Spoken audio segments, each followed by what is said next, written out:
the wrong one. Chuck, Chuck, Chuck, Chuck, Chuck. Oh, that's the wrong one too. All right. When Chewy's not here, this is what happens. We're all fucked up, but we got it. Since everybody likes Brian, I put him in the middle. But you get a smaller screen, Brian. Is that cool? Alright, everyone looks so down. I wonder why. Did the Galaxy lose or something? They didn't win. Welcome to News Across the Galaxy, where we talk all things LA Galaxy. My name is Eddie. As always, Brian is in the middle square now. Top right is Penny. Wait, this way? No. Yeah. Right next to me and on the top left is Tony. What up, what up, what up, what up? And Edgar, fresh out of daddy duties. He made it. Are you really ever off daddy duties? You're a different kind of dad, huh? Good for you, man. Some would have said the weekend. I'm not naming any names. Not today. But, anyways, let's we got a lot to go through today. So, let's start off with the game. But I want to start with the positive. Well, I think it was a positive. The drive-in viewing party. I thought it was something dope. I mean, it was always going to be unique, and I thought it was going to be. I don't know. I questioned it. Obviously, the no alcohol. There was always going to be ways around it, but I'm like, fuck. Well, how's it going to look? You know. Nobody's supposed to know that. What? Right. No buzz balls, no alcohol, nothing. Especially none of that. Anyways, and then if you've been to a drive-in, a normal one, the screen sucked. You know? I mean, you usually don't go to a drive-in to watch a movie anyways. But, dude, then they said the picture, or they posted a picture on Twitter early on, which it was super misleading because it looked far. But once you pulled up, man, it was, the screen looked fucking huge. And I gotta say, it was awesome. It was an awesome experience. I just let you guys take over because I can keep going and going, but.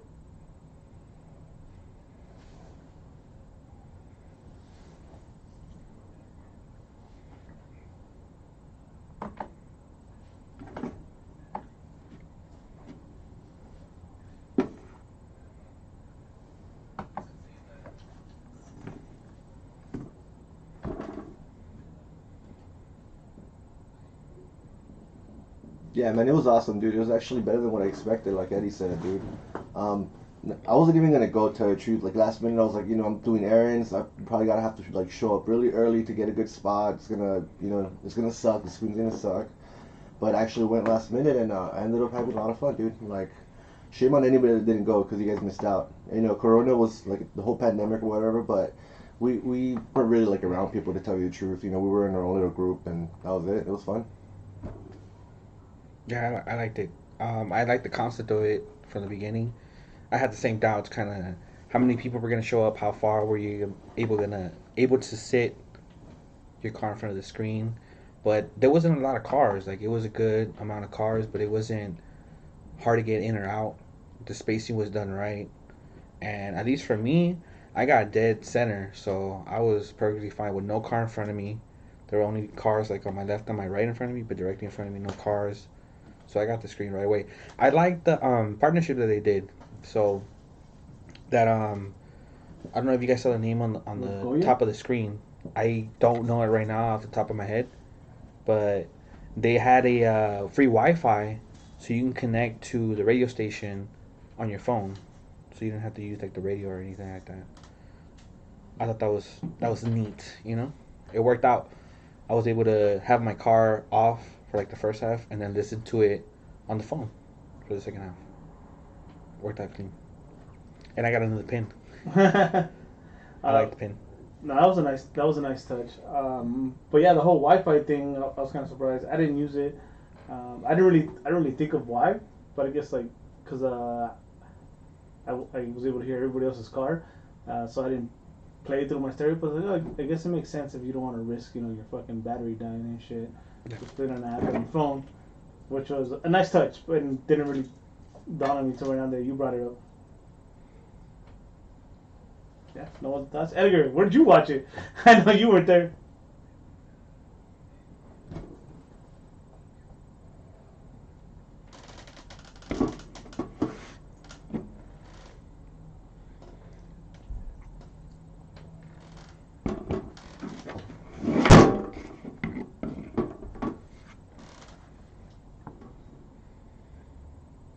I kind of like the viewing party right now that we have at the digs. I think that's the right amount of people that you're gonna bring out anyway, and keep it at home.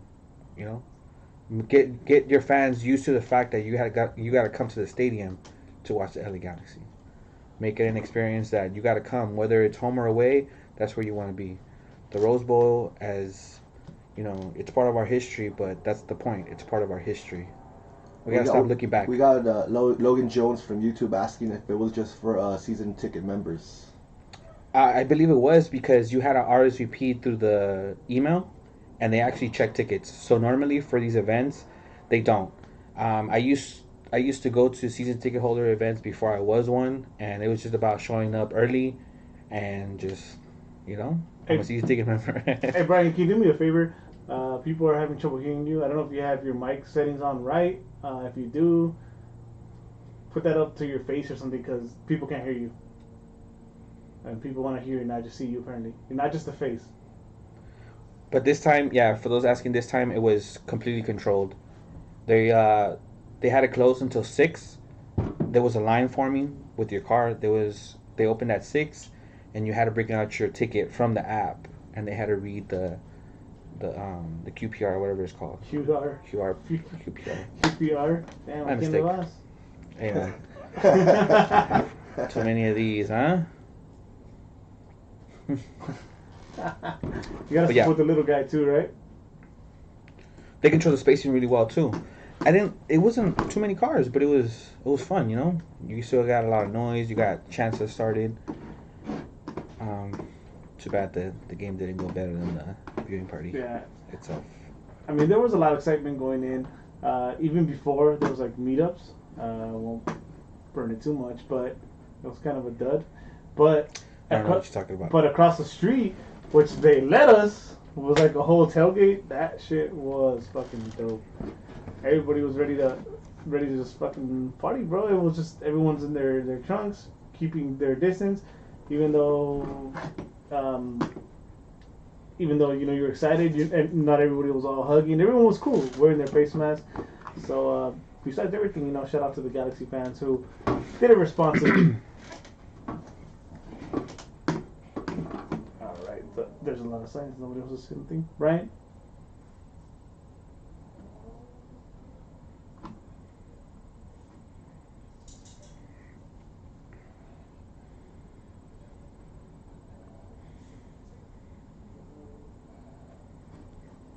Yeah, Brian, still your mic sucks. I mean, maybe one game out of the season wouldn't be bad, but come playoff time or those big games, just give me the digs, you know? I feel like more people can come out, we can make some more noise. Yeah, but it would have to be like a parking lot type thing as well, I assume. Make it an event, man. Get some jumpers for the kids, you know? Some bounce houses, whatever you refer to. Brinca, brinca. However you... A moon jumper? I think people still want to stay away, bro. Yeah. Oh, I mean, we're talking about when everything comes back, you know, of course. Not right now. Anyways, let's move on to the bad part. The first 26 minutes were as bad as, I guess, the overall game, huh? I'm actually... Do any of you have the lineup by any chance, or do you guys remember the lineup? I even remember so the lineup. I could check on Bryant's and Edgar's audio in the meanwhile. Yeah. Nobody can hear you, Brian, so don't worry about it. The lineup at goal was the league leading saves person of last season. Ouch. Not a good thing. Bingham. Out left was...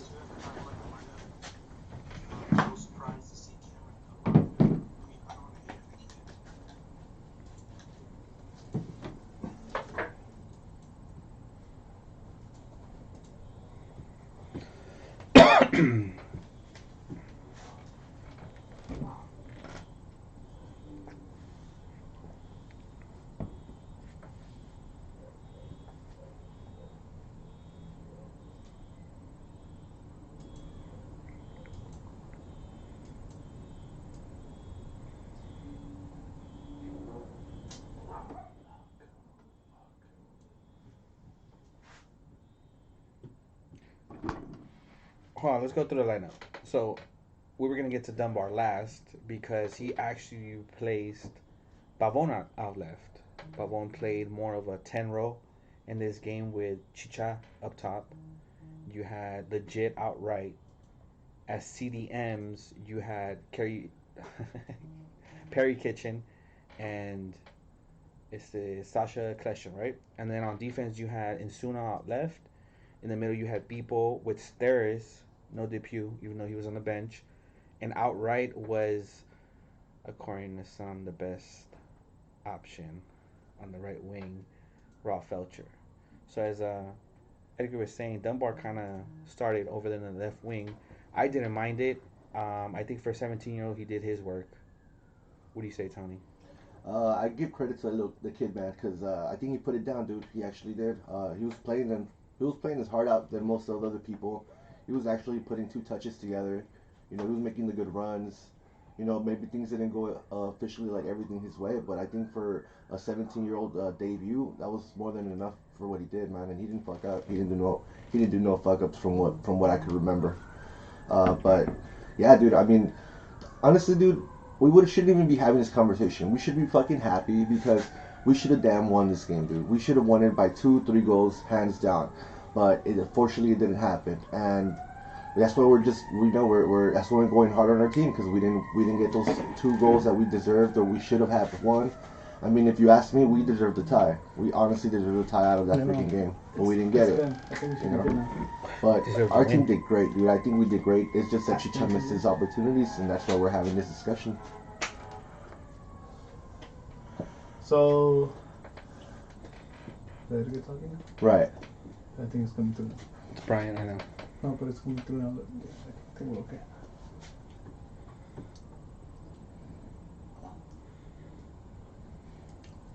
Right, I was surprised, man. I thought we were going to be losing 1-0 at least in the first half, dude. So, how we came out, you know, it was kind of strong. I was like, all right, this is better than what I expected. No. But, so, I didn't expect this game to be that high scoring. This is the biggest result I expected, whether it went our way or it didn't, because of how the league was performing. Last week, we're talking about last week, on Sunday I was saying how the league thus far was actually averaging less than their season average last year. And ever starting, Sunday evening or Monday morning, that changed with the scores up to today, where you're now seeing what the MLS is really back, you know. This is the MLS that we're used to, where San Jose and Vancouver just had a 4-3 game when Vancouver was leading 3-1 and they just lost, right? So the MLS is fully back. I didn't expect the first half to have any score. I really didn't. On this, we got lucky. I didn't see us breaking down because of the first 2 games. In the first half, though, it was still bad. The first 25 minutes, I'm gonna say 26 minutes, we didn't look like at all like we knew what we were doing offensively. The Timbers looked actually pretty well coached. They looked well poised. They were connecting very well, one touches on the money in the midfield and in the back. So they looked dangerous right away, but they couldn't break down the defense. So I felt confident in that. As far as Dunbar, the thing about his game is he's so young, and that's good because his movement, you look at it and it doesn't convince you, but the kid knew what he was doing, you know? It didn't look smooth to us because he doesn't have his smooth game down yet. Oh. But what he was doing was working. It wasn't as impactful as you may want it to be because he had the ball so much. If you really look at it, you expected more from him because he kept getting the ball. But that penalty that we got, it started on his side because not only did he open up and get a good first touch, he took the defender one-on-one and created his space. And if you go back and look at it, he looks weird making that run, but the kid is fully confident in what he's doing. So that's only going to get better. And he's 17.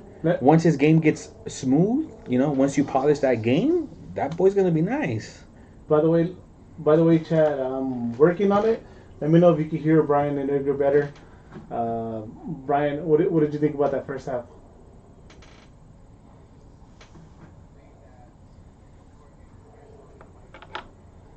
In the first half?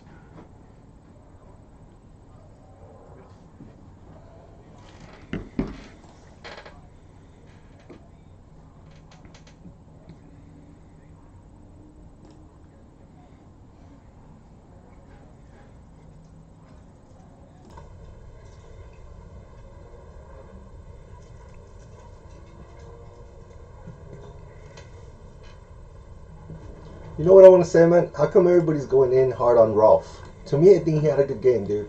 Like, but everybody that I talked to is like always shooting him down. Get out. Dude, Get out. he was hustling, dude. He was fucking hustling. There was plays where he didn't even have to run up. He'd be up and they'd lose the ball and he had to fucking run back down and like he was doing that constantly, dude. I'm gonna take this one out of Eddie's book. Tony does not express the views of everybody else. Felcher was horrible, man. He was gassed within the first 25 minutes. I thought everybody was gassed, to tell you the truth. He was, yeah, but he was bad. You're not supposed to make 2 or 3 runs in the first 20 minutes as a right back, especially one like Rolf Felcher. This is exactly why I didn't want Legit to start on that right wing, because he doesn't push up. He stays, he stays the same distance away from each touchline, whatever that is. If the median is 36, he stays within those 36 yards. He doesn't really push up. He doesn't come all the way down to defend. So it gave Felcher the green light to just overlap him all day. But see, this is one thing that Eddie and I discussed, that maybe it was just part of the game plan, because on the other side, Enzo was doing the same thing. So it was probably just GBS letting them know and like giving them the freedom, like, hey, you guys can push up and join the attack. But I felt like Felcher was just doing it because he had the green light instead of making the right football, the right soccer play. Just because you have that lane, sometimes you're not supposed to make that run. You're supposed to let your 10 maybe come out wide. Or Chicha up top check in at the top of the 18 and you give him a through ball, That's what you're supposed to do. You don't always take that overlap. And if you're running that overlap 3 times in the first 20 minutes, that's a problem. On any conditions, you're going to gas out in the first half. And he gassed out by like the 26th, 28th minute. That's horrible. Hey man, you can hate on the man, dude, but at the end of the day, none of the fuck ups or the goals were on his side. So whoa! Did you watch the highlights? Because you didn't watch the game, huh? I mean, what you're talking about, the first goal? Both of them. All right, guys, we got Brian. Yeah! Finally. And repeat everything you said for the last 10, 15 minutes. Oh man, where's the translator? Oh, dude, that's like the most Mr. Plow. intelligent shit you ever said, bro. Like, if the Galaxy would have heard what you said, you'd be the coach. But too bad you forgot everything you said. See? I should have But been I coach, think bro. either way, no matter how good or how bad Felcher was playing, we had an opportunity to change and control the tempo of the game while being the lesser team for the first 26 minutes. Yeah, Chicha would have scored that freaking penalty. And that chance was first created by Dunbar, taking that run, dishing it off to the best player on the team, Pavon. Pavon took his chance, and we don't know where it was going, but it looked like it was going at least on target. So the goalie, I think, would have had to make a save if it wasn't for that penalty, the handball. I don't know why Pavon gave up that penalty.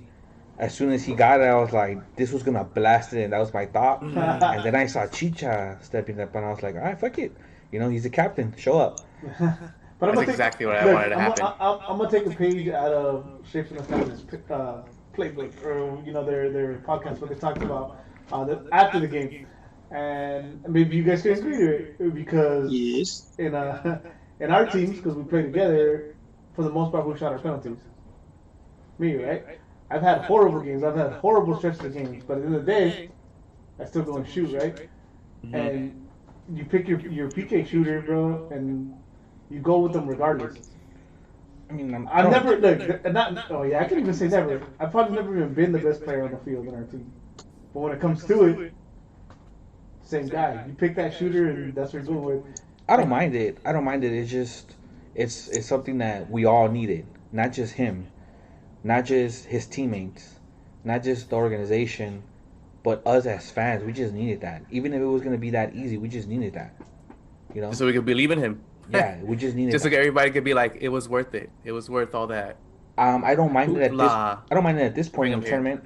It's the first game. How much worse can you do? You already missed a penalty. You missed an open opportunity.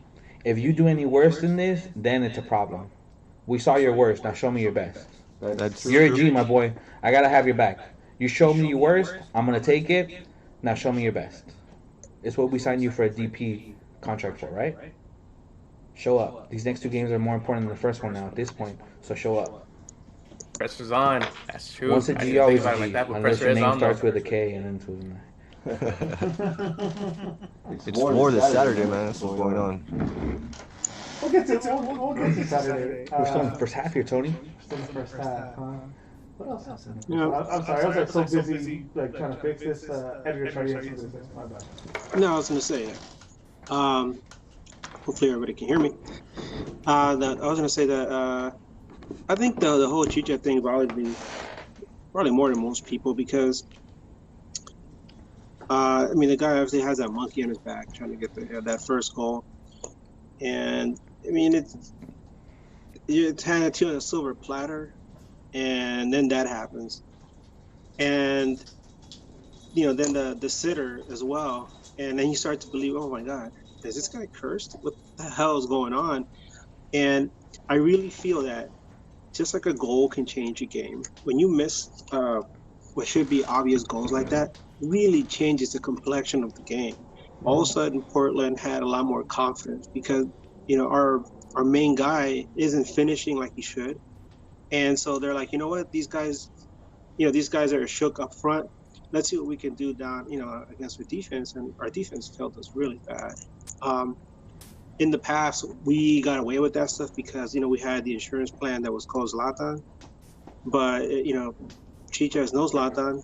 It's got to be a certain way. He's got to score his goals a certain way. He's not going to, run out there and body somebody off a ball and take it in. Mm-hmm. But the funny thing is that the goal he did score was more difficult than the other two that he missed. So, go figure.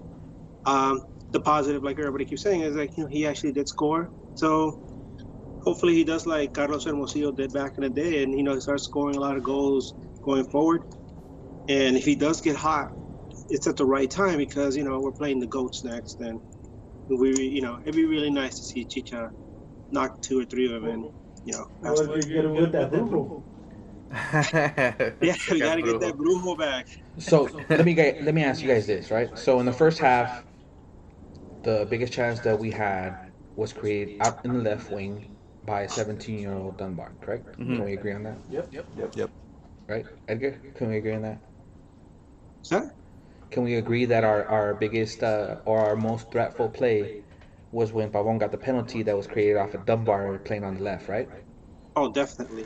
How do we look at the performance of Pavon in the first half? Do we put that on him? Do we put that on the coaching? Ooh. Because No. you move somebody I'll tell you what I think. Chara fouled that guy into oblivion. He was on him like garrapatas on a dog, man. He was all over him. He was knocking him down, fouling him, hurting him. He was doing everything he could except get straight red. And you could tell that although Pavon, is used to playing a physical style play, this guy has the speed to match him, and he was just following everywhere. Pavon didn't have like the freedom to create like he normally does, and you got to give it up. Portland has that weapon in Chara, and there's most a reason fouls why in he's MLS so history. dangerous. And then he, went out and did his job on Pavon. But that's why I'm asking, do you put that more towards a coaching or towards the player? Because going into this game, I mean, I knew that Chara was. I actually had the notion that Charara, or however you're supposed to pronounce his name, right? Chara. That he had the most fouls in MLS history, and he actually got it during this game. I had the notion that he already had that record. So why would you put your best player right next to this guy, knowing that he's gonna get touched, knowing that he's gonna get put on the ground as many times as he did, if not maybe more? Chara got a clean hit on him in the first half and didn't even get a yellow card. You had legit out left, right? Sorry, out right, who you already had in your system playing as a 10 row, and Dunbar already played on the right for you. So you could have made that switch as a coaching decision, right? Mm-hmm. Now, is that up more to the player on the field just wanting to take that contact? Because Pavon, I'll give it up to the kid. Some people have mentioned that he's not as physical as he should be. He didn't shy away from the contact. He knew what he was getting himself into against Portland after the first 10 minutes. When they were just shadowing him, they were, if you look at the replay, they bumped him here and there off the ball. That's the kind of shit I like. That's why I noticed it. Because they were not soft. They let him. Remember where it comes from. That South American style of football is rough. Coming from La Liga Argentina, man, they're real physical there. That's what they're known for. That whole region. And so we can never say that Pavon is soft just because he looks a certain way. The guy's pretty tough. He's solid. I mean, granted, I don't think he was prepared for Chara, and like you said, you do make a very good point that GBS should have, noticed this and make some adjustments. And I even said it on our chat during the game. Like I expected Legit to switch because he wasn't running that wing. He had the option.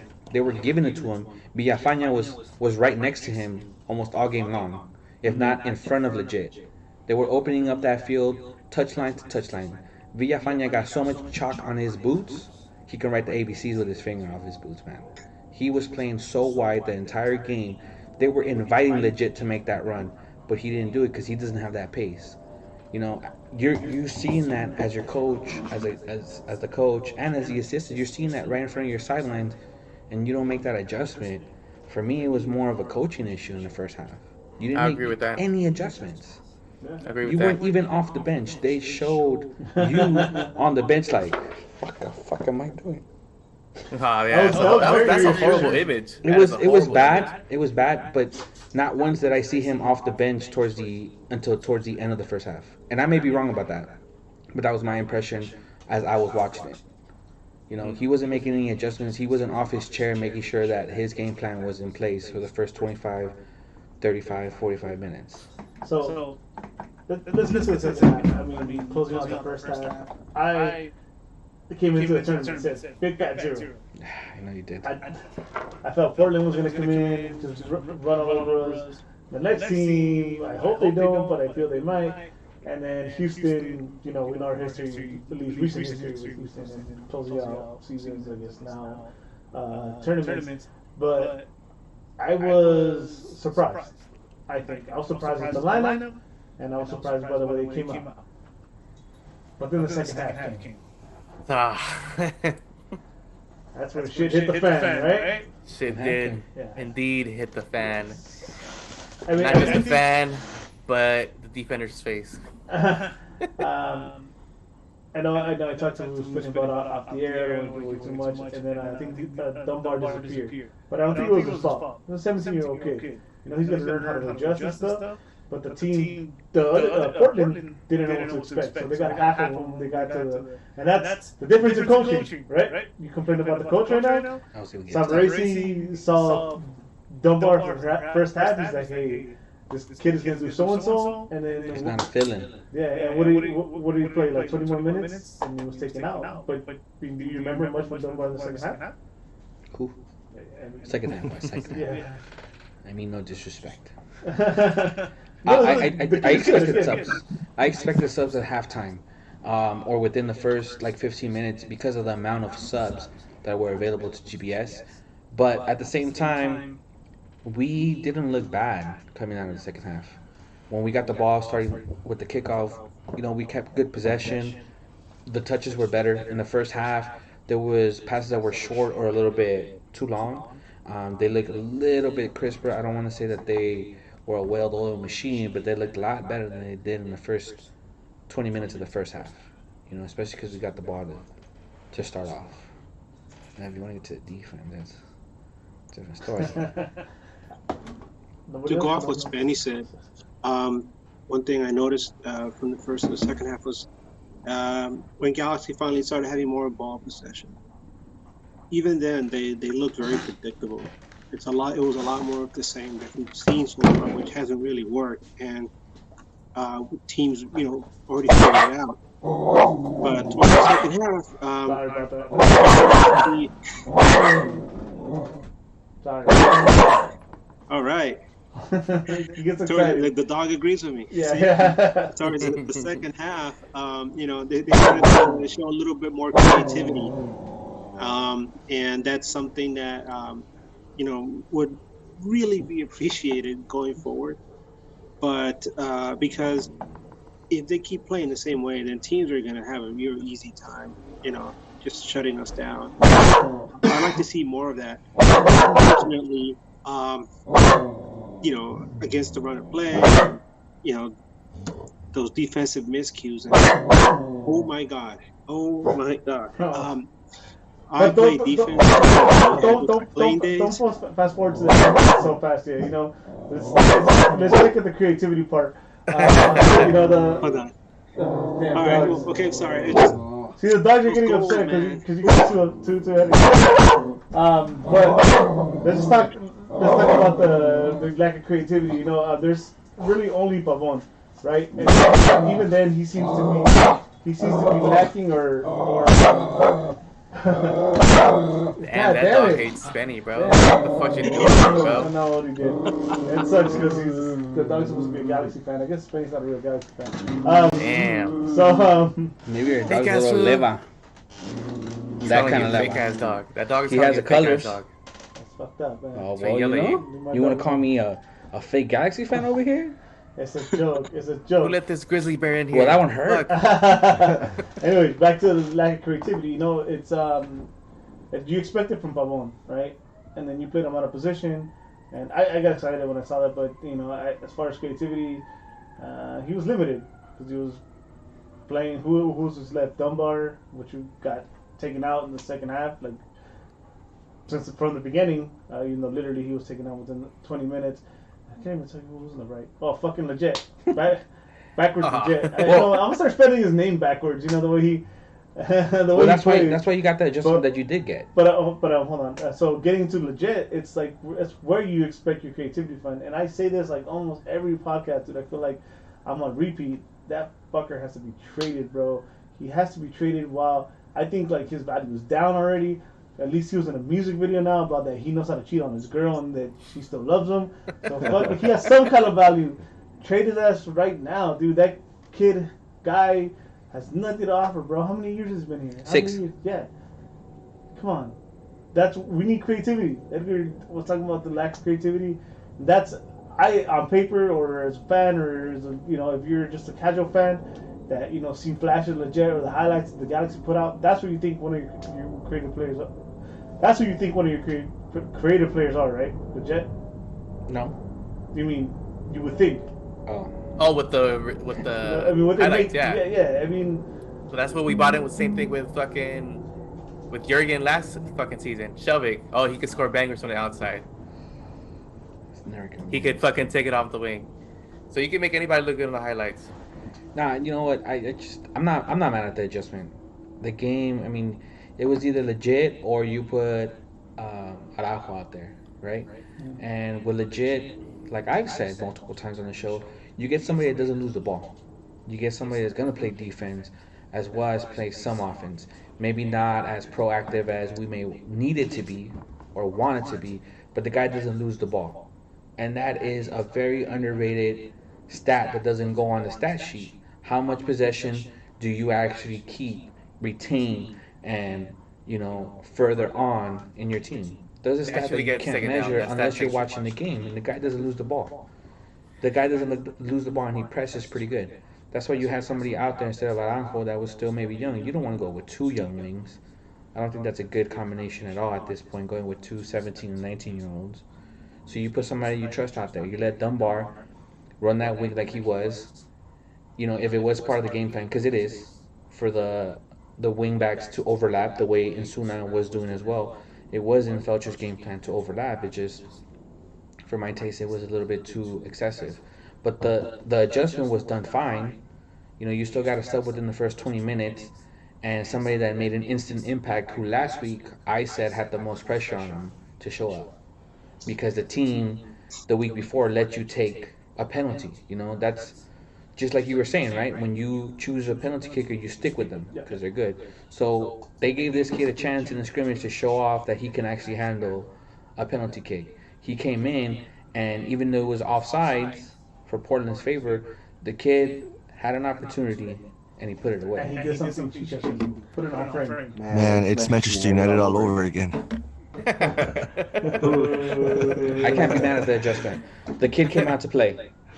The game changed completely for us offensively, and we were keeping our shape defensively. But with him on the field, it allowed Pavon, as you were saying, to get more involved in the offense off the ball, where it actually made Shara pick whether he was going to man mark Pavon or actually play his position and stop somebody like Wilder from making his runs.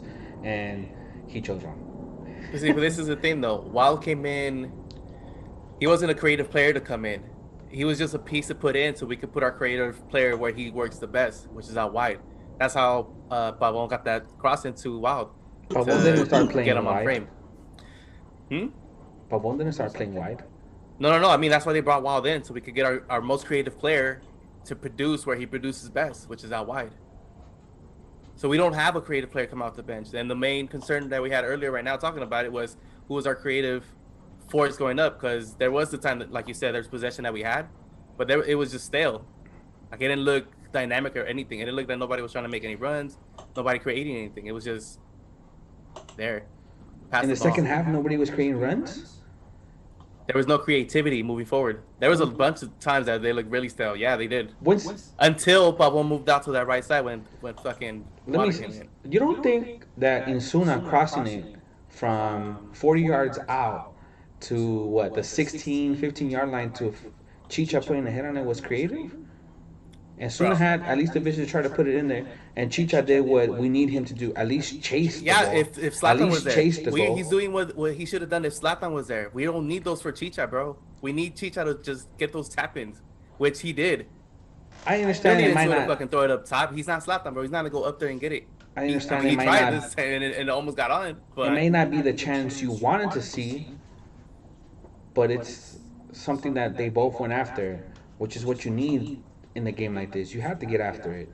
Maybe they lacked creativity to be able to put 6-7 touches together and get inside the box in the first 20 minutes. That's exactly what we're missing. It wasn't a lack of effort, and I think that's what Wild changed. Once Wild came in, you had these runs being made. Because you had your best creative player. I don't know if you don't want to mention it or you forget that Chicha missed a tap-in within the 6 yards because of the game being a little bit more creative. You gotta give them credit. But I agree with you, Brian. Yeah, Pavon for sure is better out wing, dude. Like, that's hands down. He should just stick to the wing. At least that's my opinion. Yeah, but then it comes back to what I've been talking about. No true number 10. And by the way, I gotta shout out LA Native. Hashtag Sebas. Man, you know. So, but anyways, there's. I wouldn't mind Wild right there. On the wing? And then you No. As your 10. I don't know. That's wild. But you gotta go with a youngster either way. If not, sub him in the second half to play that. Do the same. We'll talk about the lineups in this next game. Yeah, I kind of have an idea. You're just trying to sound bold now. That's ridiculous. So I would not. I got full confidence in this kid. Yeah. And Wild? Absolutely. Absolutely. So do I. Let the boy run wild. Yep. Hashtag. That's the hashtag right there. Run wild, baby. You mean like I'm running wild. Kind of like people in Bingham were in the first half. Hashtag run wild 2020. Damn. So that first goal.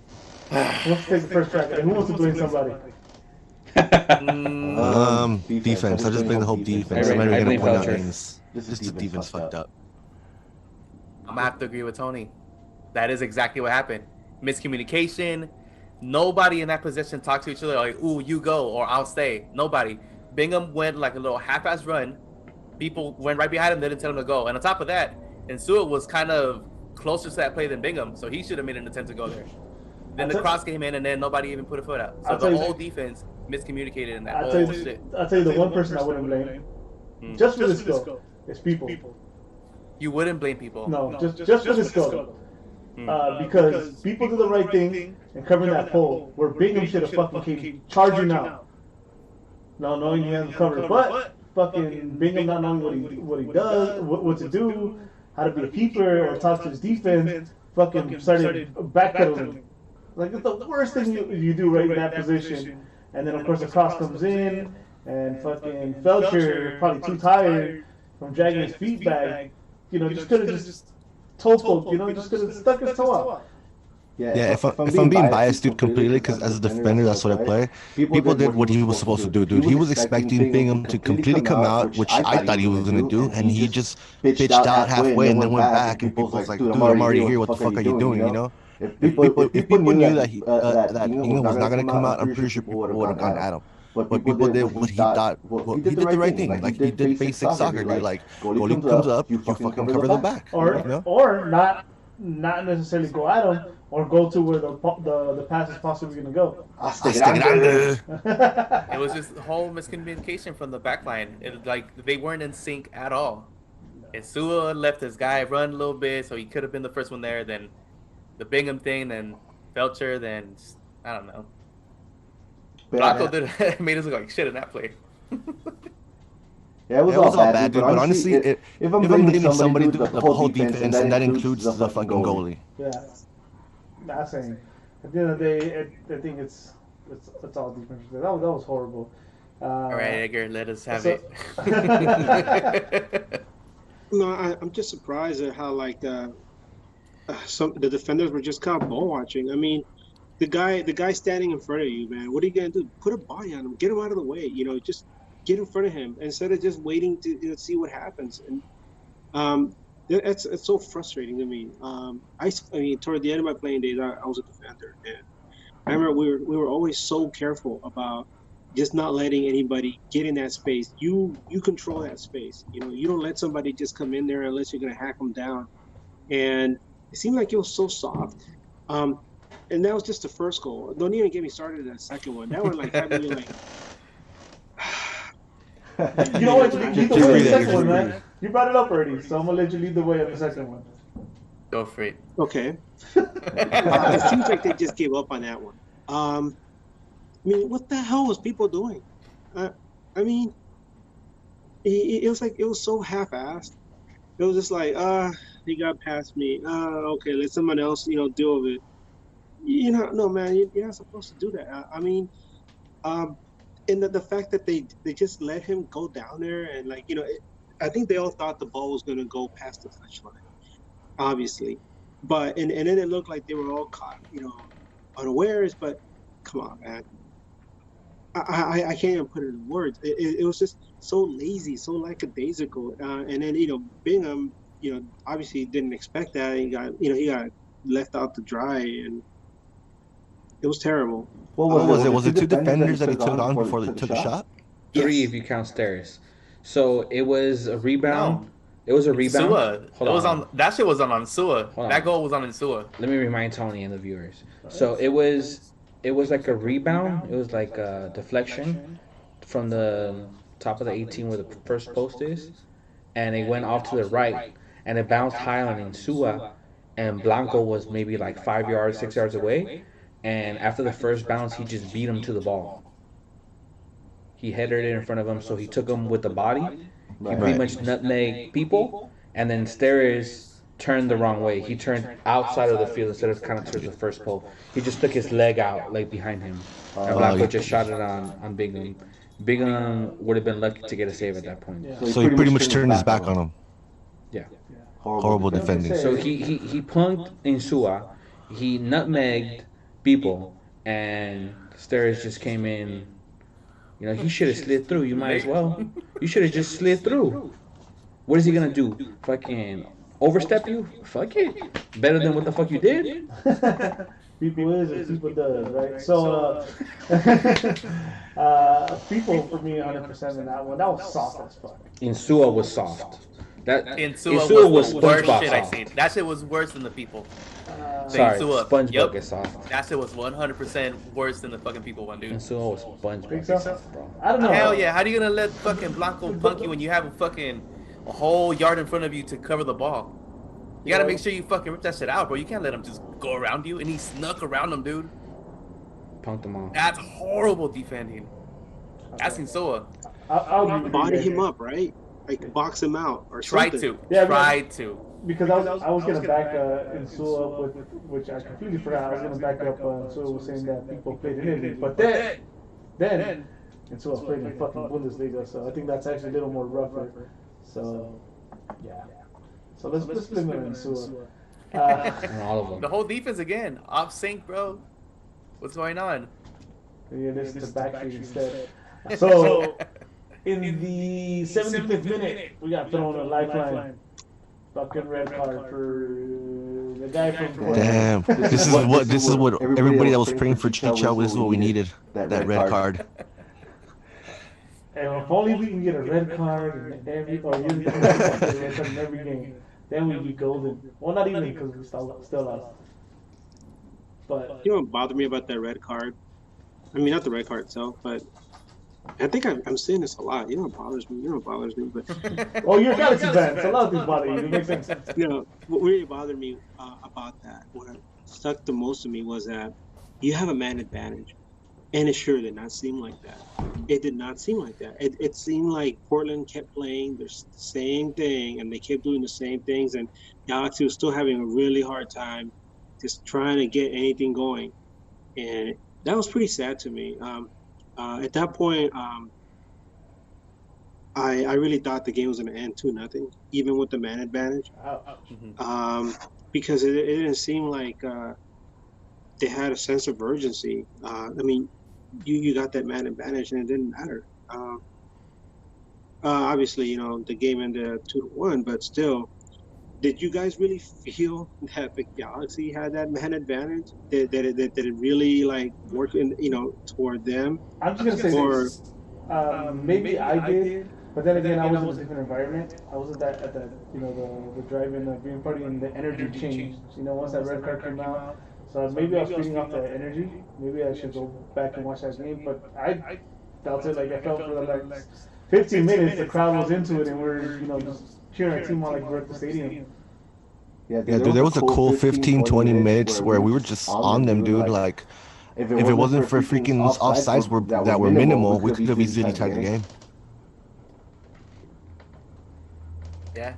I think that wild goal, dude, that shit would have fucking set off everybody that was there. No, Ignited the comeback. If that was I think it still did. I think it was still a positive impact. Oh, yeah, it was. I didn't really feel like they couldn't get it. It wasn't until maybe like a minute before he actually scored that I was starting to think like that. They're running out of time for a tie. They need to at least get one now. For a comeback, yeah. The goal, I'm happy, was exactly what Chicha needed. You know, for a lack of creativity, you had what I think are the best three players that were on the field offensively in Pavon, obviously, Wild, and Chicha, all connecting on the play. You had Pavon that put a nice little through ball to Wild that made the proper run, picked his head up, and he read the fact that Chicha was going to make that first post run.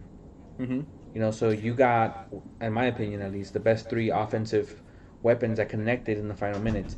And I think even if the defender wouldn't have gotten a red card, with that same play, I think he still would have made that same run, and he still would have got that same result, because that center back would have had to stay in his position just like that center defensive mid did. They did nothing wrong. If anything, the defender on the first pole went in too deep. You know, he should have held his run to cover the first post a little bit better. That wouldn't have changed with your actual center back in the game. So I can, at least for me, I can go based off of that Chicha still made the right run, the right play. Wild made the right run, the right play. Pavon did the right run, completed his dribble, and did the right play. Yeah, I would definitely want to see more of those three together, dude. I would love to see that. It stood the advantage there for a bit. It worked out well. One thing that I want to ask you guys, if you saw any like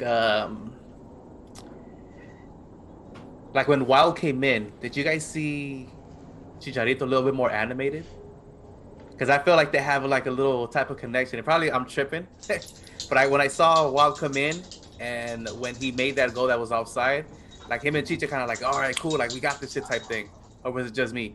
And then when he gave him the assist, like they went back at each other, like, yo, yeah, we got this. Like, let's get the next one.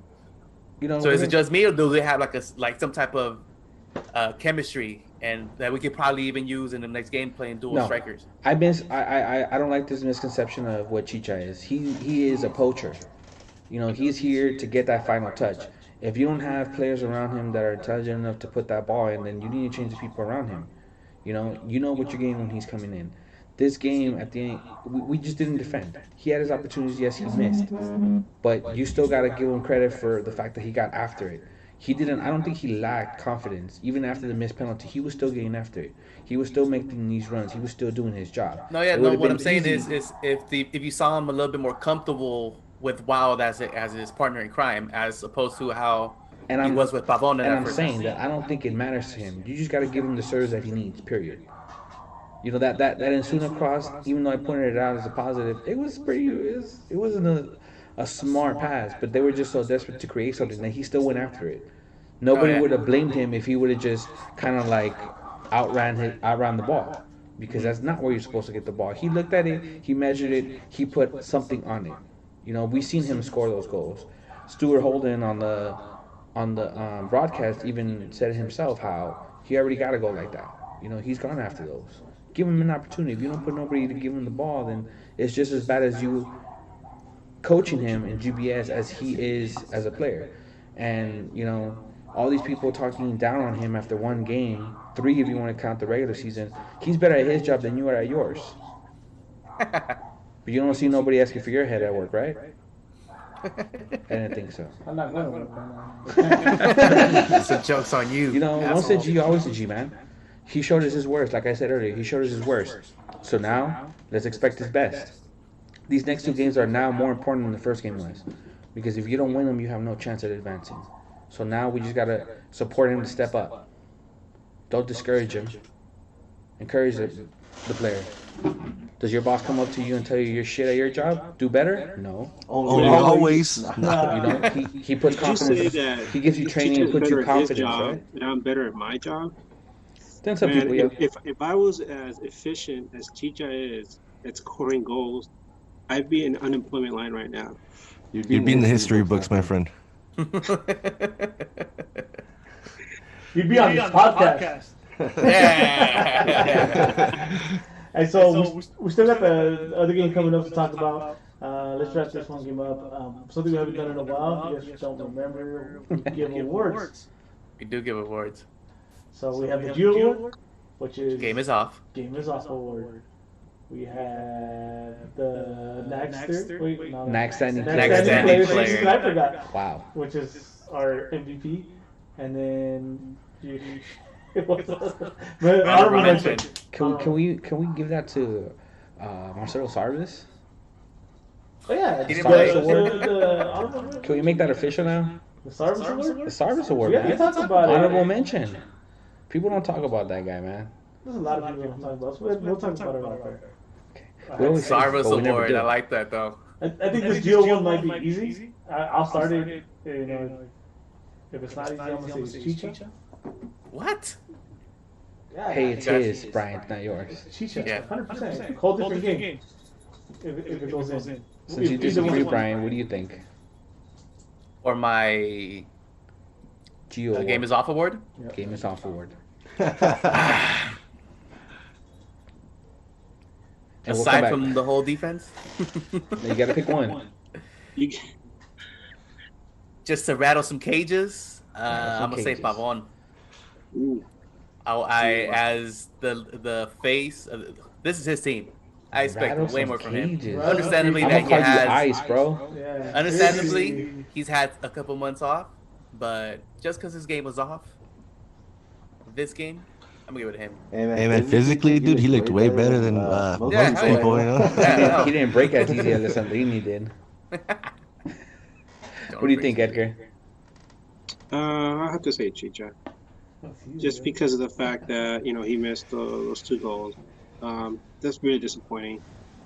I mean, it's the penalty kick. I mean, I know that there's no guarantee, you're going to score that.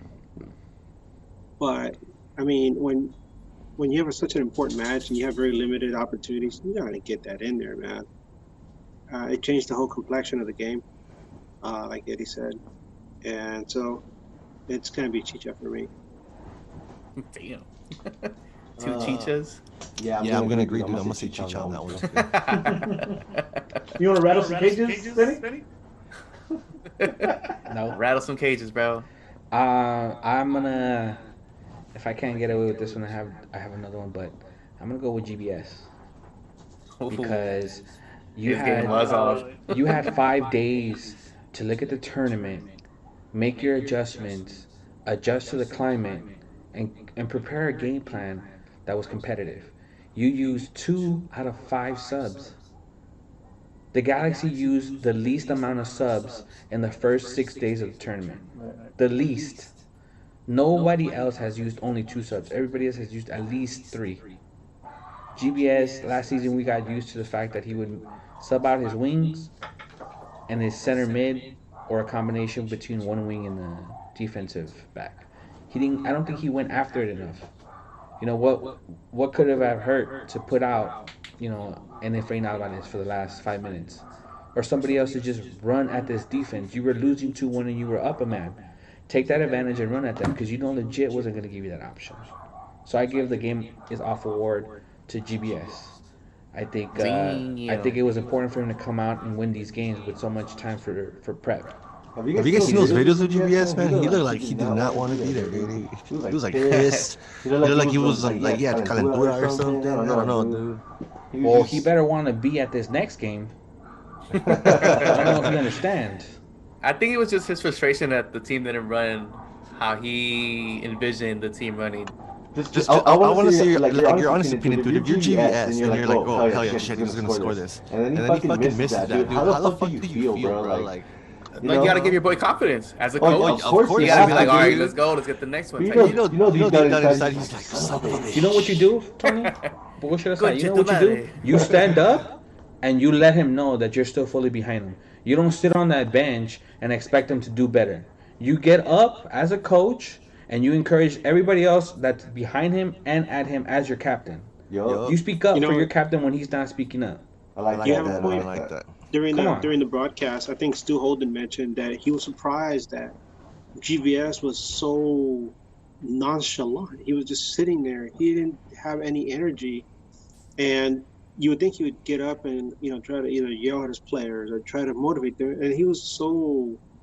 It was like he was just sitting there, just watching the game, just like we did, And he even, it didn't seem like he even wanted to be on the field. I don't know if that's his coaching style or if he just, was just really angry. But man, and no energy, man. Very low energy, Jeb Bush status there. Hey, no politics here. Sorry. So fuck it. Only Gio words, huh? Chichas, we got 2, I think, this season. 3. All right. Congrats. Expect us in the mail. So, next standing. You know what? Fuck it. I'm gonna give it to the kid. Yup. 100%. The kid. No, he didn't go a full game. There wasn't many bright spots. There's a lot of complaints about a lot of people. Dunbar, 17-year-old, stepped up to the plate. Good luck. So fearless young man. Taking on grown men, defenders, who are supposed to break your legs off. They tried to. You're gonna give it to Dunbar too, Brian? Yeah, I'm gonna give it to Dunbar, man. Who else is gonna give it to Dunbar? Nice job, kid. Nobody. What about you, Tony? Oh man. You know who I'm gonna go for? He's gonna get a double award with me tonight. It's Chicha, bro. Because he's the best. Aside from his 2 opportunities that he should have scored, he should have had a hat trick. He was the one that scored a goal for us. So yeah. I think you're a Mexico national. Jersey showing. You know who isn't? Edgar! Nicaragua jersey over there. Next standing award for me goes to everyone that showed up to the watch party. I know that it might be a little bit of a cop-out because I'm not mentioning anybody on the field, but just the fact that everybody got together like that, I thought it was pretty awesome. I couldn't take part in that. I watched from home while I was feeding the baby, but when they were showing footage of the crowd at the Rose Bowl, it was beautiful. Even though it was kind of strange to see, everybody set up like a drive-in status, but just seeing that kind of energy back at the Rose Bowl, it's always a beautiful thing. The last time I got to experience that was when Galaxy played Manchester United there and that infamous, horrible result. But it's wonderful to go back to your roots. And I got to give it up for everyone that showed up, man. They brought the energy. Too bad the team couldn't give them the result. But if that's the best we can do for now, everybody really did a great job. I will gladly accept that award for going to the viewing party. My mom, my dad for getting me into soccer and football, all my friends, everybody else that went. I want to thank the organization for the invite. Thank you guys. Yeah, and you know what? I want to say this, dude. Even though we did lose, like I had a freaking blast, bro. Like it was awesome. I did too. It was awesome. I did too. For me, the next time player of the game was completely 100% biased. I will admit it before I say it, is Running Wild, man. I thought that going into this game, he had the most pressure out of the youngsters because he had been, doing his rounds. He had never put a solid season together, I guess. But the kid looked solid. The team obviously had confidence in him, and I actually expected him to get more playing time. I expected him to kind of come in at halftime. I thought GBS would do adjustment at halftimes. He didn't come in at a bad time. He took opportunities. He took his opportunities. He took chances on his opportunities. His first touch, it might have been offside, but the defender, even if he was onside, was never going to get to that ball. Right. So regardless, Wild, if he would have made a play on that ball like he did, he would have put that way if he was, 1/2 foot behind. He got the assist. He was making good runs. I may be wrong, but I don't remember him losing the ball. I remember all his possession being positive and making an impact on the game. So for a kid to come in and take every opportunity that he had, the one thing I preach is effort, man. I don't care, if you're gonna play, just show me effort.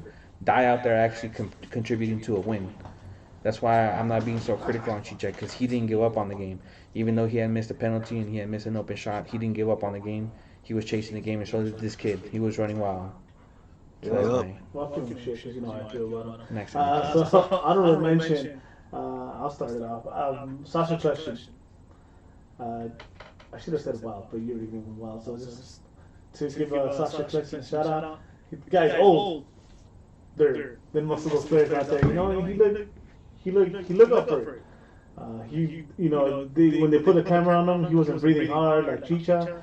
He looked pretty composed. It was nothing amazing, but I thought he held his own. And from what I had seen before, I was really worried about Sasha after watching this game, I was happy. So I don't know if he has another game in him so soon, but yeah, Sasha definitely honorable mention. Ooh. My honorable mention. Let's shake some feathers again. Shake some what? Shake some feathers. Shake some feathers. All right, my honorable mention is going to go to Javier Hernandez. What the fuck? Oh, yeah. My honorable mention is going to go to Javier Hernandez. See, double war right there. Double Who's war. that guy? El Chicharito. Oh, okay. He missed 2 goals, yes, and everybody is going to crucify him and keeps crucifying him for that. But he scored a goal, the only goal in the LA Galaxy. On top of that, after the match, he had an interview. And he said that he told, the locker room, like, yo, this is on me. I'm going to work harder. And I'm going to go to what Spenny said. We seen your worst. Now we're going to see your best. I have 100% confidence that in the next game, he's going to show up for us. He did it as soon as the whistle blew. He was like, he raised his hand and was looking at the team. Yeah, dude. If you look at the game. Yeah, you watched the game. I think I read somewhere, dude, he's actually like doing a contract with Herbalife now, so he's going to take it serious, Oh, yeah.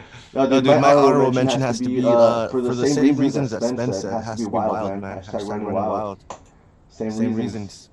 Like he deserves it, because for the time that he was on the pitch, he killed it. He did the right moves. He did exactly what he was supposed to.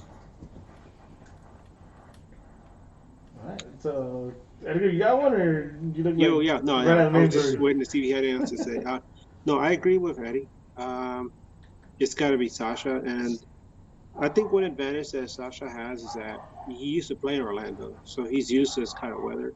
I'm sure he's used to being able to conserve energy in this type of humidity and this type of heat, and that's a big advantage for us going forward.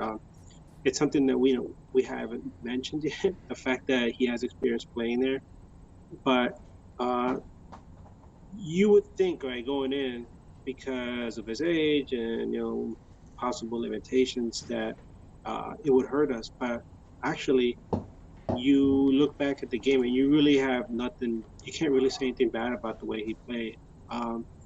He, when midfielders get to this kind of age, they don't have to try to run hard or try to outpace other people.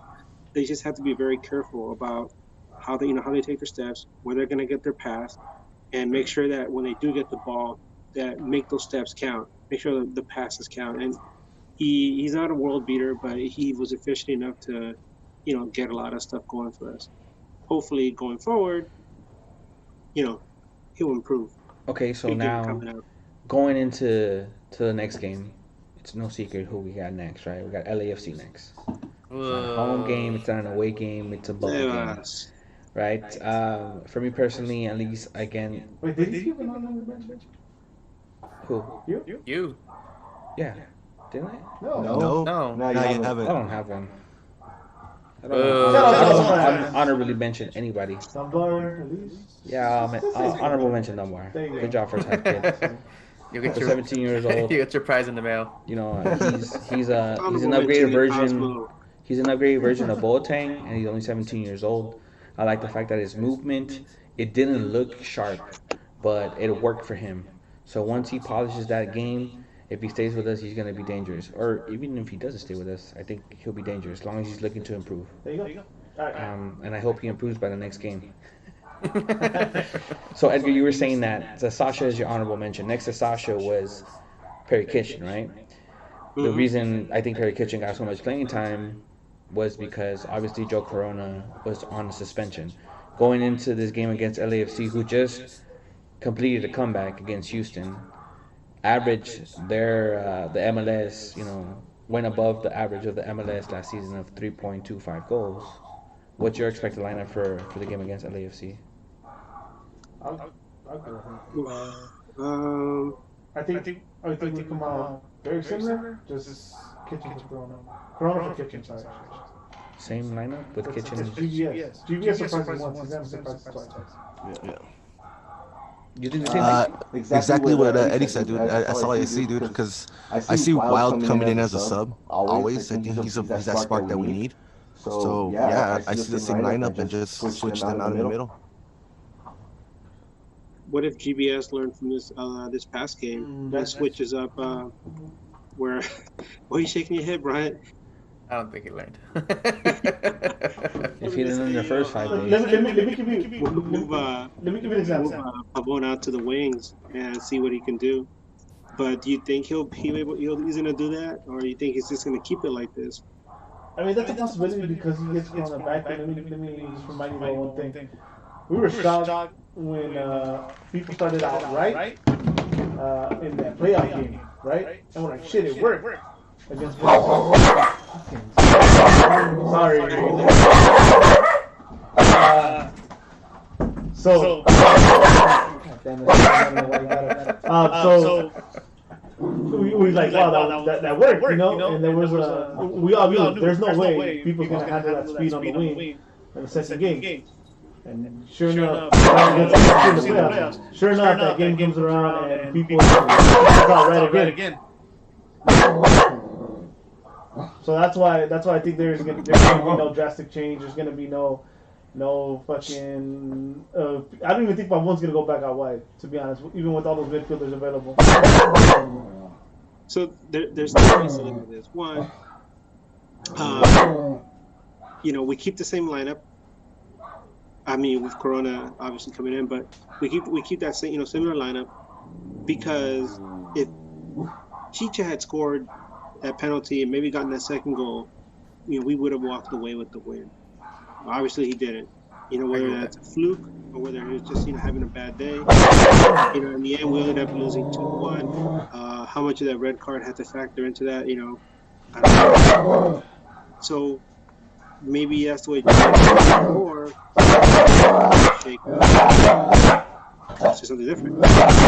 Dunbar gets to start again. For my take, I would like him to get that start again. I would also like to see Corona and Legit in the middle. Maybe have Collection at that cam, and then you have Pavon and Dunbar on the wings. That would be something I would like to see. I don't think we're going to see it. We're pretty much in the same thing that we did this last game, I think. What about the back line? You guys are would you make any changes? My first adjustment would be in the back line. I would bring in Araujo for Felcher. We don't need Felcher making that run 6, 7 times or 8 times in a game. He gasses out. I would insert Joe Corona into the starting lineup. You still have Perry Kitchen, who I think did well in this game. He kind of disappeared from his position, going to Eddie's point about Ralph Felcher. Right, Eddie? What were you saying? Let him know. Oh, I didn't even talk about Ralph Felcher, huh? I'm too concerned about my damn dog. So, Ralph Felcher, I posted something about him being. I posted about a few players, having a bad game, and I got attacked about Ralph, putting Ralph on that list. I'm like, dude, did you not watch the game? The guy, before this became a strategy of pushing up, the guy would push up on his own and fucking drag his feet all the way back, right? So a lot of people want to complain about Perry Kitchen.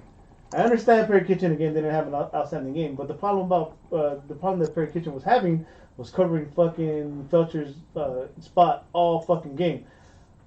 Look at the opposite side. And Sua, not a great game either, but he got caught one-on-one on that goal, right?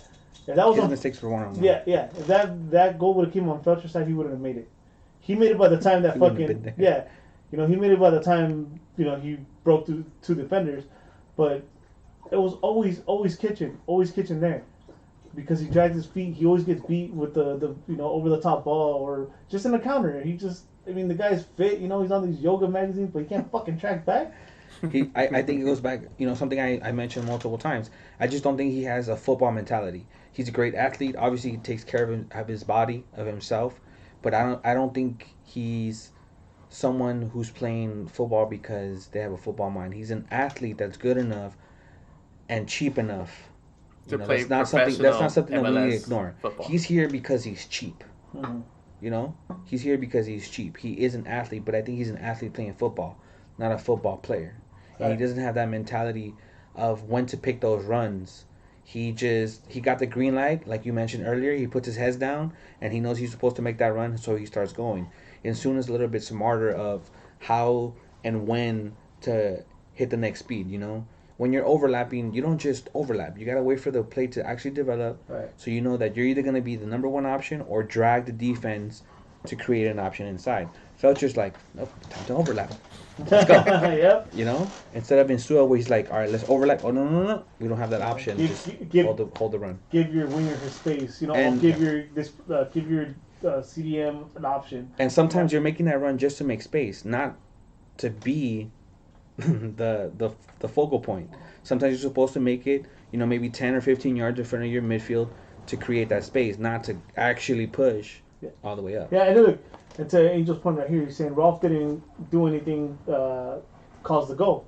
Maybe not, but we know what the next opponent has, right? And that's what we're getting to. That's not that guy you want on that field when we play this next opponent.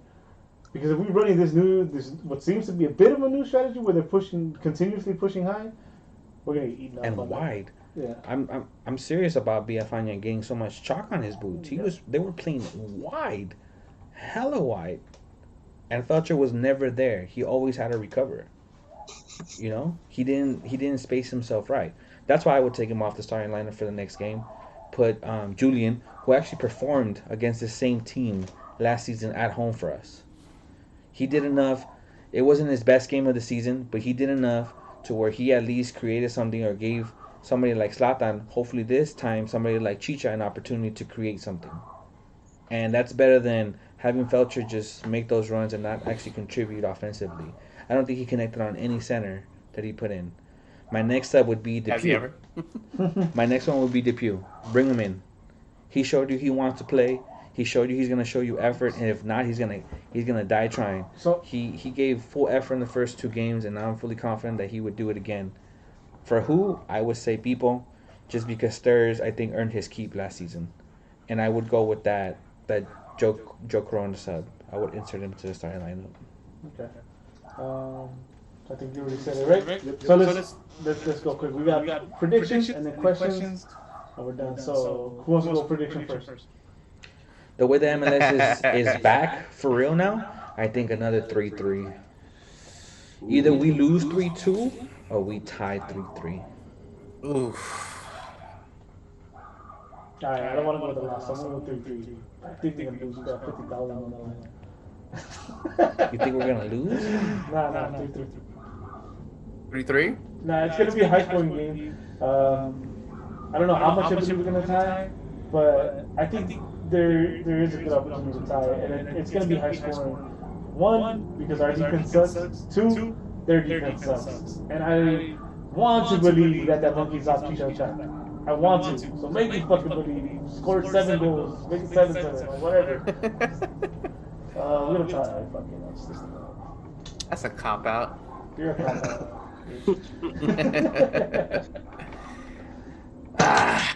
All right.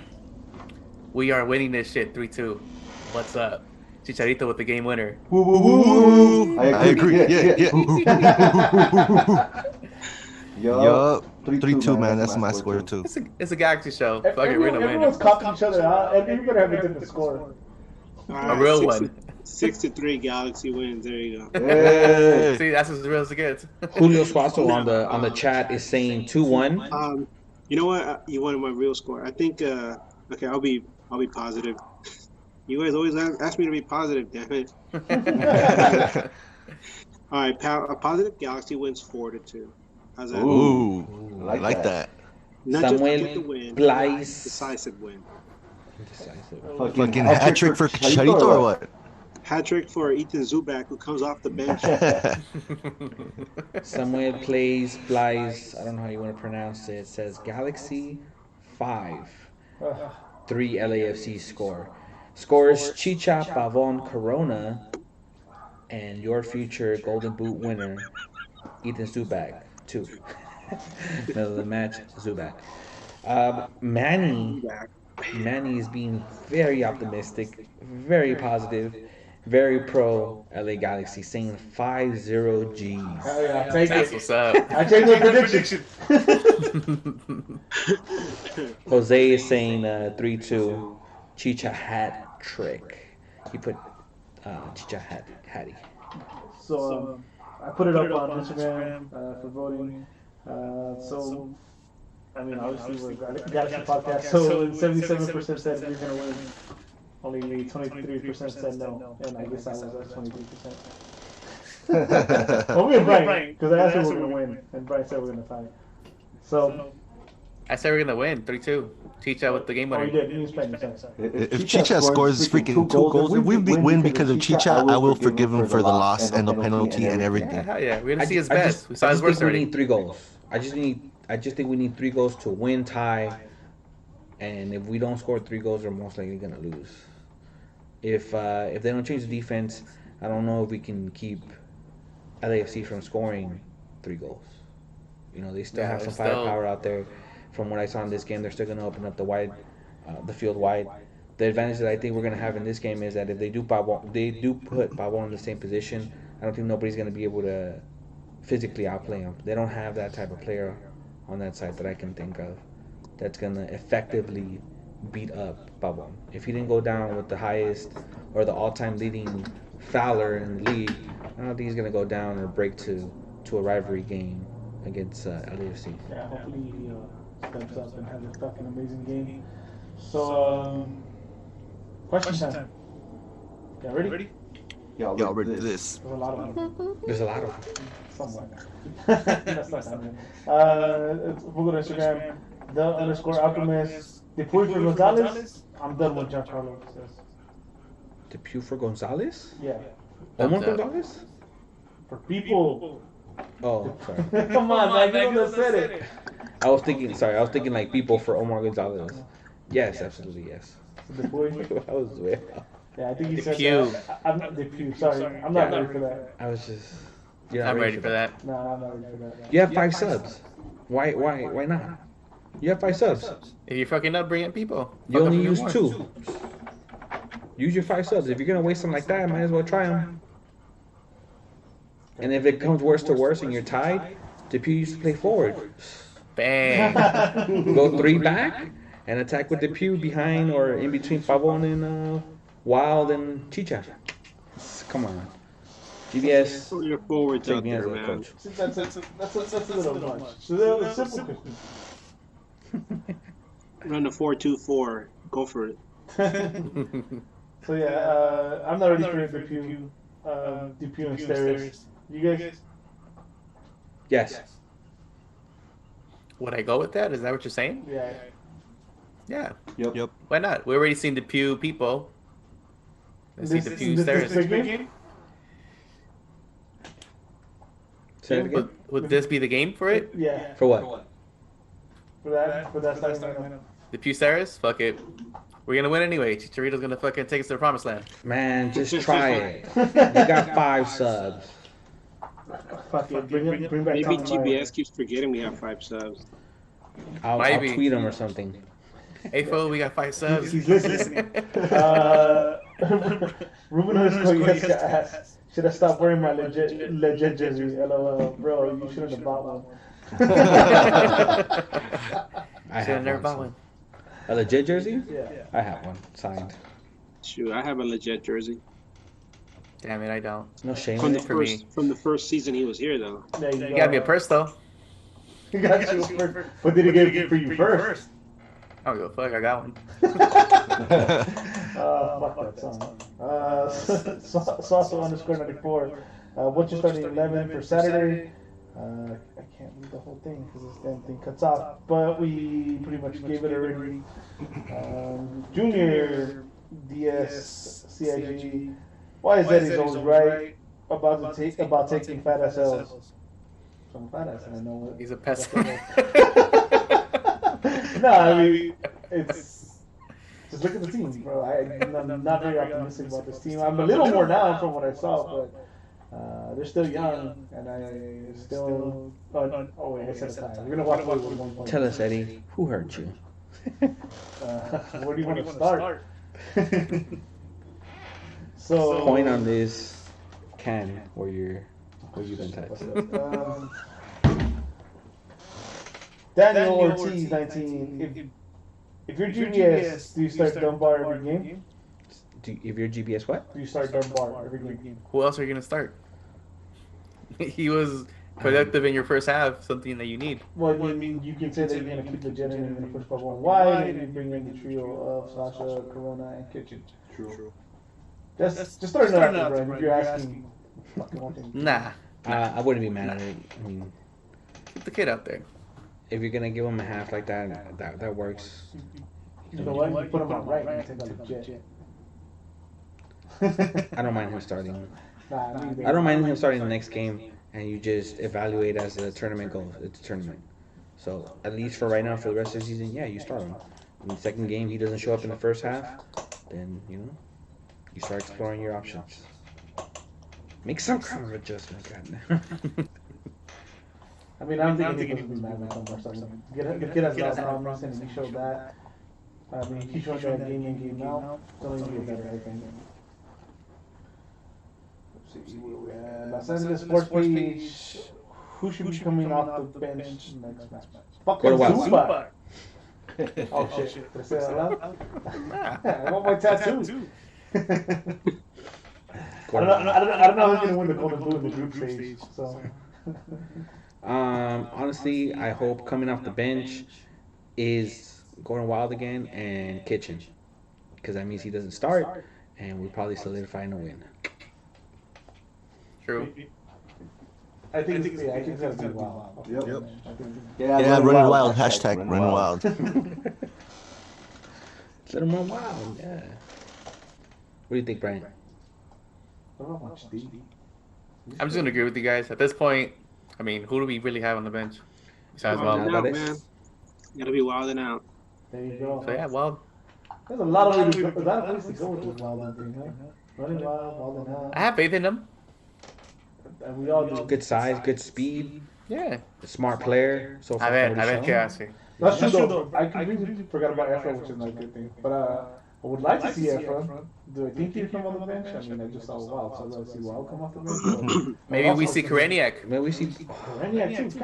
Maybe he ain't smooth enough yet to be Kanye.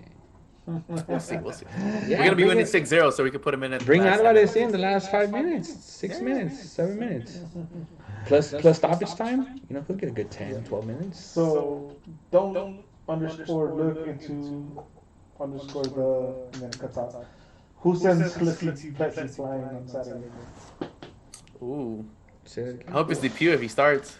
Who sends Plessy flying?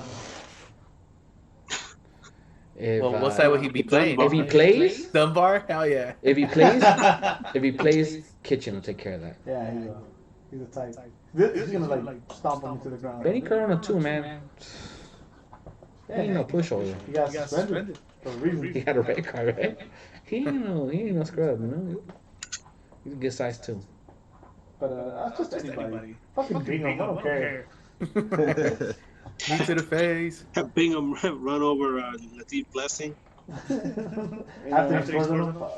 Just because I didn't see it in this last game, I hope Wild rocks his ass so he can show me that he can play on both sides of the ball. There you go. Yo. Get your yellow card. Oh, yeah. Welcome to the club, bro. Stay in Trucha. What's your idea of the lineup for the next game? We pretty much all gave that. Joji 10-15. How does the Galaxy come back from the first kiss? I guess in that loss. Who? How does Galaxy come back from that first Adjustment? Big win over LAFC. That's how they come back. Statement. And then crash out against Houston like every year. Ah, not chill, bro. What the fuck, man? The writing's on the wall, huh? I know. It's just deja vu again. We're winning Saturday, though, so let's start there. Mm-hmm. Logan Jones told us that Cameron Dunbar was a beast. Will be a beast. I thought so. I always thought he was a better option, a better upgrade to Boateng, and the fact that he's so young, just gotta polish that, man. Just gotta polish that little gem. Don't take time. Don't take time, Landon. Sorry, I don't know how to say his name. Alfie Cruz 14. Should Wild Dunbar automatically start in the team? Two Susan. One game. That easy. Nah, he did well, man. Give him his props. No, but he's asking. Should they both be automatic starters? Already? Yeah. Maybe not already, but eventually, yeah. That's why I said Take it easy. There's one more here on Twitter. Let me get to this last one. What the hell is it? Come on, I need to find it. Anybody else got anything to say about those guys starting? Or anything about the next game? Well, I know nobody asked about viewing parties, but we haven't heard anything. Seeing the news and said it's trying to close everything down again, I really doubt that there's going to be anything. To speak to Wild and Dunbar, I think I just hope that the timeline is right this time. They look promising, and I think by the end of this tournament we will be moving on from some players. Maybe players like, to Eddie's wishes, legit. So we need players that can create and that are confident over the ball. And I think both those players show confidence over the ball, the willingness to, get after it, not lack form, not lack confidence. Emilio Cuello started the season opener last season, and he just looked shook. He's improved since then, but he looked shook. One thing, the 17-year-old Dunbar, the 16-year-old Efrain Alvarez, the 19-year-old Araujo, and now Wild, they haven't showed that. They showed confidence over the ball, and they got after it. So the future looks bright, man. If it can come sooner rather than later, then so be it. Let's move on with these pieces, get some more TAM money, and go after bigger players. I mean, just like all the big things do, right? This guy is the one that's trying to interrupt the show on Landon? Yeah, it's Landon. So on Twitter, to live and die in LA, are any of you already thinking about getting on the GBS out train? I'm almost there. I'm about to buy my ticket for that train. No. I'm gonna tell you one thing. I don't even remember what I said this to. I'm kind of almost in the clean house. Like, I'm talking about top to bottom. Klein, maybe even DTK. It's just, it's not those glory days. I know he did a lot of moves last year, but this year he didn't do shit. And I don't Pandemic, what the fuck you mean? Well, we bought in Can't do Chicha. shit. We bought in Chicha. Before the season. before the season, and then what? Flash stuff. We always have a Collection, summer. collection, you could. That's not fair. We always have a summer transfer. No. You okay? There's that argument too. You say that, right? Keane, Oh, we don't. Beckham, Hold on. Gerrard, Hold on. Gio, Hold on. Jonah, Hold Alessandrini. on. And then I heard that too. Oh, we didn't know what was gonna happen because of this whole fucking pandemic. But other teams are making pretty significant moves as well. So it's not stopping other teams. Why is it stopping DTK? I'm thinking about it now. Before the whole GGS thing and even City rest in peace, it was a no-for, right? That let's save money, let's give these kids a chance. But what if last year was a one-off? It's like, hey, this is Zlatan is fucking 40 years old. This is his last chance to win. So go get players. That's what he pretty much did. The problem is the situation we put ourselves in, right? So we reported ourselves that it was rumored that Pavon had a $20 million price tag. At the beginning of the season, we even tried to justify whether the kid was worth it, whether the guy was worth it to pay for that by July 1st, right? So the Galaxy were already expected to make a summer move by keeping Pavon. It's a sore subject, but Katai wasn't supposed to be out of this game. He wasn't supposed to be off of this team. He was supposed to be a threat on that side. You paid TAM money to legit because you had the money to spare because you didn't need it yet. It's a different scenario. All our moves do mostly happen in the summer. Our summer move was going to be to keep Pavon. No, it wasn't. Now we're bringing Messi. Chill. We're bringing Messi. That's why he's chilling it. It's just I think we suffer because another thing too. You gave Chicha a fat ass contract that he's still going to collect a lot of that money towards. But you don't have any more merch coming in. You don't have the stadium getting packed to go see your 5-year contract fail. Even though he's failing right now on the field, not getting us wins. You don't have the audience there to buy beer. You don't have the audience there to buy jerseys. You don't have the audience there to make noise. You're not paying dividends to your sponsors. So we can't bring in a bigger player. Other teams didn't spend that money. Maybe in this kind of environment, you don't have to bring somebody that's real flashy. You can bring somebody in like Thiago Silva, shore up the defense. I think in this league, even though we don't like it, we're fine with the defense. We still kept it at 2 goals, where other games are already hitting 3 goals on both sides. You just got to give more offensive power.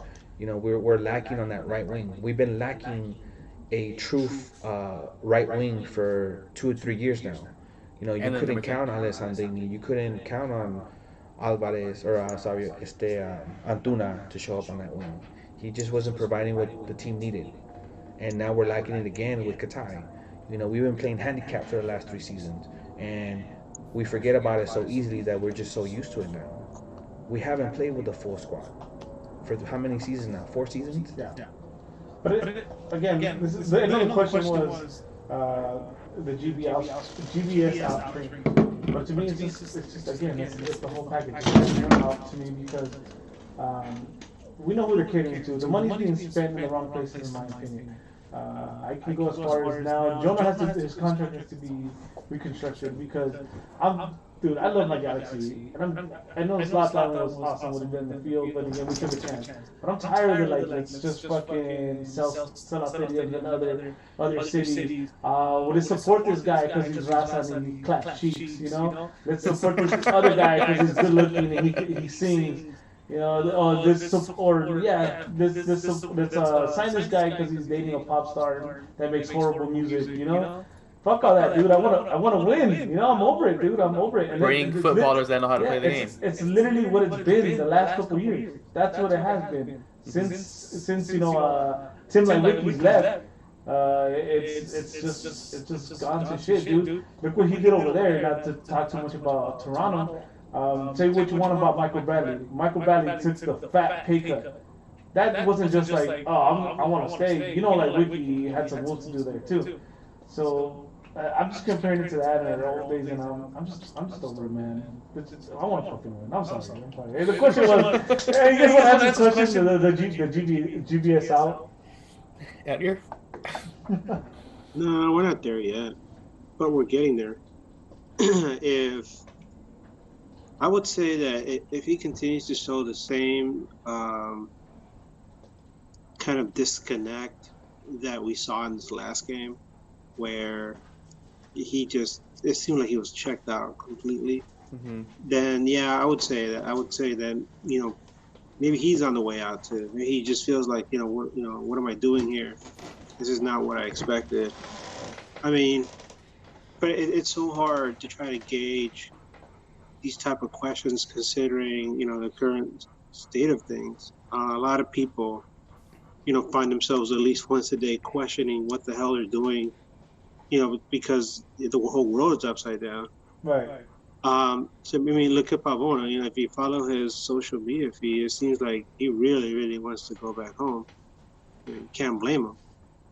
But as far as GBS, he came here, to do a job. He needs to get his head in game. It seems like maybe we only have one sample size, so that's the thing. But I would try to wait out the rest of the tournament and see how the team does, see what kind of demeanor he has on the bench, and maybe he's the one who's going to be like, this is not what I expected, this is not what I wanted, I'm going to head home. And then maybe we can start from scratch. But if not, let's see what happens by the winter window.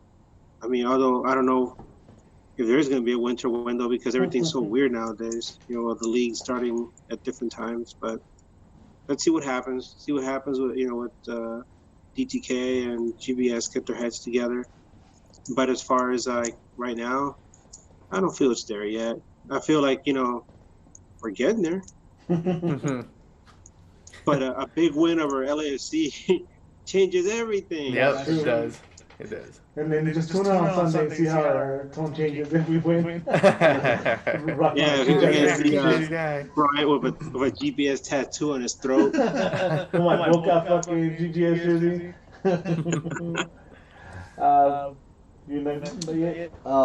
Nah, dude, I'll keep him, man. He's doing. I think he's doing all right. Like Edgar said, it's not the time. Right now, it's not the time. He's doing what he could with the puzzle that he has, or the cards that he's dealt with, and man, we gotta let him ride it and see how far it goes. So in GBS we trust. I mean, you keep a close eye on him. If he bounced out of this tournament, you still have to question whether he can rebound and what kind of adjustments, if any, he's going to make to the team. I was confident in him going into the season because he got to pick his squad this year. It was the first time that we had a coach returning where they were going to have 2 full seasons with the team, and it just didn't go his way. I think it'd still be worth keeping him. I don't want to restart again yet. We've been doing that for 6 seasons already, and it's not working.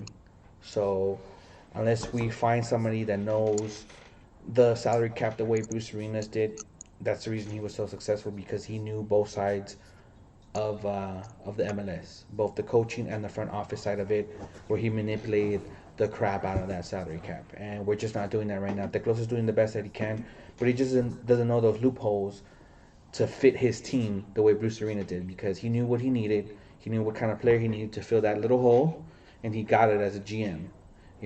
He polished what Mike McGee became. Mike McGee left and was a league MVP. True. Before that, he was riding the bench. Ready to retire.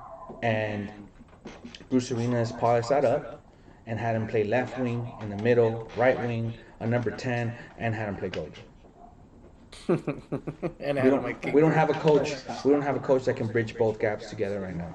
And we just need GBS and Tecloso to get to know each other a little bit better and take this time to hopefully make the proper adjustments for what GBS needs.